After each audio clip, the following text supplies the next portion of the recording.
Am I the asshole for refusing access to my food? There are 4 of us in the house. I noticed that some of my food has been going missing. I'm not unreasonable. If one of them ran out of something and took some of mine, I would be okay with it if they tell me and replace it. I asked the housemates about my missing food and they all denied taking anything. I asked if they have anyone over who may have taken it. They all denied. My food kept going missing, so I bought a mini fridge, set it up in my room and moved all my fridge food to my room, and also moved my other food to a bookshelf in my room. Later on, one housemate saw me bringing food out my room and asked why do I have my food in my room. I explained I was sick of my food being taken and everyone denying it, so I've moved everything to my room. This housemate told the others what I was doing. One laughed and said it was a good idea and the other said it was extreme but understandable. One said that I was overreacting and we should all share food in the house and I need to stop being such a child and bring my food back into the kitchen. Am I the asshole? Not the asshole. The one who said you were overreacting is the one who was stealing your food. Edit. Holy shit. 2K upvotes for this comment? You insane fuckers got me to 6K karma. I'm not sure whether to be impressed or terrified at whatever just happened here XD. Edit 2. What the actual fuck? I have comments on here that are way more important than this one. 8 awards and 10K karma. Reddit terrifies me sometimes XD. Not the asshole. One said that I was overreacting and we should all share food in the house and I need to stop being such a child and bring my food back into the kitchen. I think you found your culprit. One said that I was overreacting and we should all share food in the house and I need to stop being such a child and bring my food back into the kitchen. Not the asshole. I think you know now who has been stealing your food. Also, I love how the person stealing will always resort to insults when the person they have been taking advantage of starts to set hard boundaries. What a moron. Not the asshole. Gee, I wonder which roommate was the one sharing your food. Not the asshole. As long as whoever food it is being kept track of and not being put into a communal supply, you can do whatever you want with your food, including storing it in another location.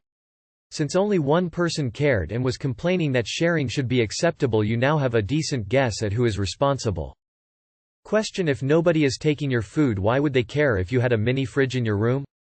Seems odd. The one says you should bring it back to the kitchen. Am I the asshole for returning the shoes I got for my husband after he accused me of stealing from him? My 29 husband, 36, is the breadwinner of the family. I stay home with the kids who are preschool age. He pays for the mortgage, bills, household needs, food, kids' needs, etc. He has set a monthly budget for each category and handles getting everything done. Recently, he has become overwhelmed and told me to handle grocery shopping, but before he let me, he asked me to write a list of all the stuff we need so he could calculate the total and also so he'd have an idea how much I'll be spending when I take his credit card. I didn't have an issue with that because this way we'd watch our spending habits. However, he said I'm never allowed to get something that isn't on the list unless I'm paying for it some other way. On Friday I was doing some grocery shopping as usual and saw that the store had some nice shoes on sale. The price was insanely low for this brand, and so I decided to grab a pair for my husband, thinking he'd be happy with them since he needed new sneakers anyway. I bought them, and when I showed them to him he flipped out on me, saying I made a huge mistake by buying something that was not on the list. I agreed with him, but I thought that since the shoes were for him then it'd be different. He said I screwed up and shouldn't have bought those sneakers without even telling him. But in my defense I said that the price was low, so it's not like I spent $100 on shoes, and also I saw this as a great deal and wanted him to have those nice sneakers. He plainly said that what I did is considered stealing, since he never consented to have those sneakers purchased, and said that I'm being irresponsible with money. That is why I no longer have an income and my spending habits need a grip. I felt hurt by what he said. We argued about it for hours and he avoided speaking to me the rest of the day. The next day I went and returned the sneakers and took the money back. He got home in the evening and lost it when he found out I returned them. He said he couldn't believe how petty and childish I was to actually do this. I explained I was just correcting my mistake. He tried to contact the store and was told the sneakers were already sold. He got even angrier with me, but I told him that he accused me of stealing for him when I was just trying to do a nice gesture for him. He yelled that I had a lot of nerve calling what I did nice gesture, while using his money to do it. I told him he had no right to yell at me after I corrected my mistake, and gave back the money he accused me of stealing. He threw a fit, then went out with his friends and came home late at night still not talking to me. Did I mess up? Maybe I shouldn't have purchased them knowing they weren't on the list, but I just wanted him to have those sneakers and thought I was doing a nice gesture. Not the asshole, his money? Charge him for cooking, cleaning, laundry, general housekeeping and childcare then. If you are a som he earns family money, this is financial abuse. As for the argument that you stole his money to buy him a gift, it is beyond fucked up. If you decide to stay with him, surely you should stop buying him birthday and Christmas presents. By his own logic you are stealing from him. This is financial and emotional abuse and beyond Reddit's pay grade. You need an exit plan op. Not the asshole. This is financial and emotional abuse. Please seek help. Not the asshole. You are in an abusive relationship. Please look up local options in your area for help. Not the asshole. This is both financial abuse and emotional abuse. Financial abuse involves the abuser controlling the victim's ability to acquire, use and maintain financial resources, and it can be a precursor to physical abuse, because if a victim has no financial resources, it's much harder for them to leave. The fact that you stay home with your kids does not mean that all of the family's money is his. If you return to work, both of you would have to pay a significant amount of money for childcare, so what you are doing is neither free nor worthless. The money in your family's bank account is every bit as much yours as it is his. Again, his behavior is abusive. Please seek out help for yourself, as this abuse can very easily escalate. Not the asshole, but I am seriously concerned for you. Almost ask couples in your same situation with only one breadwinner share finances. So you should have your own credit card and be able to make reasonable purchases without discussion. Am I the asshole for suggesting my boyfriend wouldn't understand my work? I, 40s work in academia. My job requires a great deal of technical knowledge and it isn't particularly accessible to people without a certain level of education, that's just a fact. I'm currently dating someone, 20s who does not come from an academic background. He is very different from people I've dated in the past and from the majority of my friends. He is a wonderful person and a lot of fun to spend time with, but he is not particularly educated, so I tend not to discuss my work with him. I was having friends from work over for drinks and he asked if he could join us. I tried to politely suggest he might not enjoy it, but he still wanted to come. My friends were very friendly and accommodating, but ultimately he just couldn't understand a lot of the things we wanted to talk about. Several of my friends suggested we steer clear of work talk to be more inclusive, but to be perfectly honest, I didn't want to do that. I wanted to talk about the topics I found interesting. My boyfriend tried to ask questions and contribute to the conversation when he could, but overall he seemed lost and it made the evening uncomfortable. I admit I ended up getting slightly snappy when he asked questions and I told him there was no point in trying to explain because he wouldn't get it. I accept that I was too blunt and I did apologize afterwards, but he's still being quiet and standoffish. He said I told him he was too stupid to understand my work, which is deliberately misrepresenting what I said.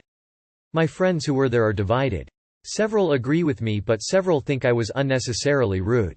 One made a joke that I must struggle to apply for research funding if I can't even explain what I do to my own partner. I understand the point she was trying to make, but writing a lay summary is very different to explaining my work to someone who didn't even go to college. Was I the asshole? Editing to clarify some points a lot of commenter are making. For those who are accusing me of being intentionally vague about our exact ages, I'm 46, he's 22. Yes, there is an age gap. However, he isn't a child, and implying that he is does him a disservice. I do not want to give an exact description of my job for presumably obvious reasons. I work in research, rather than teaching, in a specific field of engineering. I am not incapable of explaining what I do to my boyfriend, I just didn't have the patience to do so at that time, and it would have interrupted the discussion I was trying to have. People are suggesting I don't seem to like my boyfriend. That is completely untrue. It didn't seem relevant to list his many positive qualities in this post. The majority of my past relationships have been with people who are closer in age with more similar educational backgrounds. Dating my current boyfriend is a very different experience, but, with the exception of the current issue, it's been an overwhelmingly positive one. You are the asshole. Ah. Did your boy toy get uppity and expect to actually be treated like a human being? And in front of your special grown-up friends? How awful. You might be better off just getting a blow-up doll if you don't want to have to bother to treat your partner with respect. I know many academics, and the smartest ones are easily able to communicate about what they do to a broad range of people, regardless of their formal education level. Either you're not one of the smartest ones, or the idea that your boyfriend could understand your work is too threatening to your tiny ego, so you'd rather avoid admitting it. And it's pretty notable that multiple friends who understand your work thoroughly don't think it's impossible to explain to someone. You are the asshole. If it is something you understand exceptionally well, you should be able to dumb it down for a 5-year-old. Your boyfriend wants to be involved and supportive of your work and you told him he was too stupid.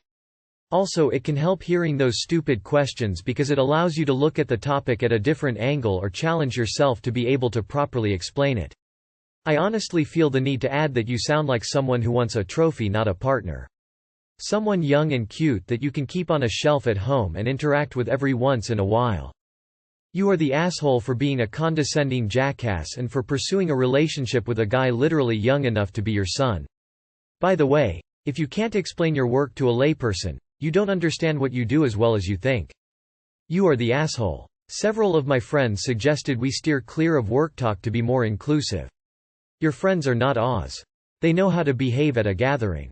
You are the asshole. I guarantee the person who made the evening uncomfortable was not the guy trying to make conversation and asking questions, but that person's partner who was patronizing and rude.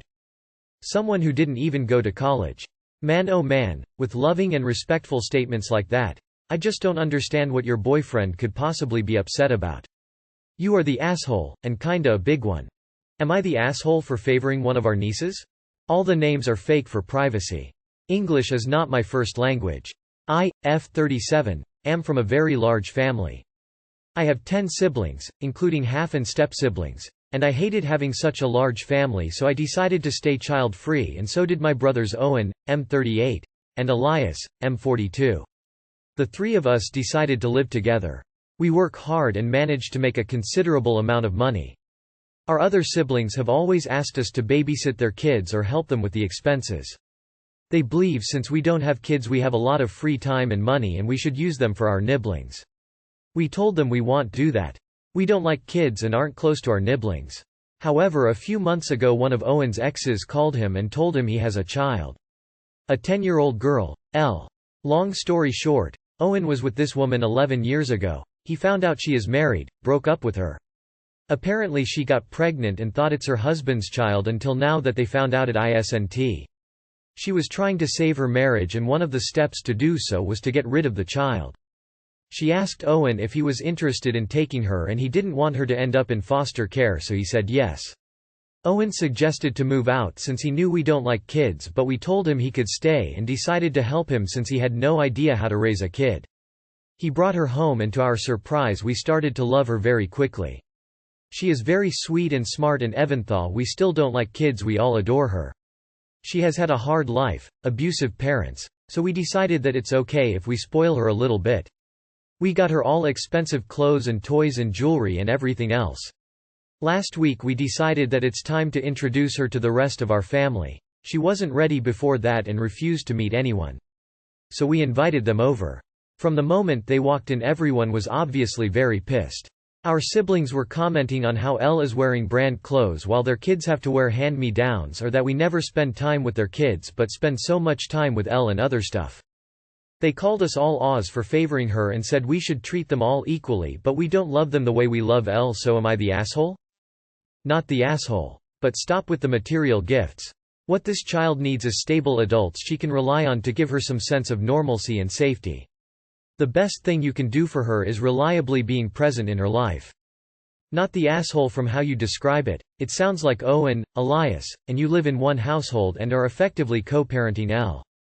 That means even if it isn't the case legally, practically she's closer to being your own child rather than being a nibbling. Not the asshole. Families are bizarre with their expectations. To everyone that decides to become a parent. The people who decided to remain child-free are not your fallback. I can't wrap my head around thinking anyone else was responsible for my child other than my husband and I. Not the asshole. You live with Elle. It more like becoming step-parents, then raising one child above her cousins. Your siblings are being manipulative. You are definitely not the asshole. You took in a child who was being rejected by her own mother and for very natural reasons, bonded with her. You are helping to raise her, which is basically co-parenting. Of course you feel differently for her than you do for your other siblings' children. I have favorites amongst my nieces and nephews. Whether it's proximity or time or age or shared interests, we all have people we like better than others for whatever reason or even no apparent reason. Not the asshole for caring for a child you live with more than children you don't. Your family members are Oz for being jealous of a child who had her entire life disrupted having a few nicer things than they can provide for their children.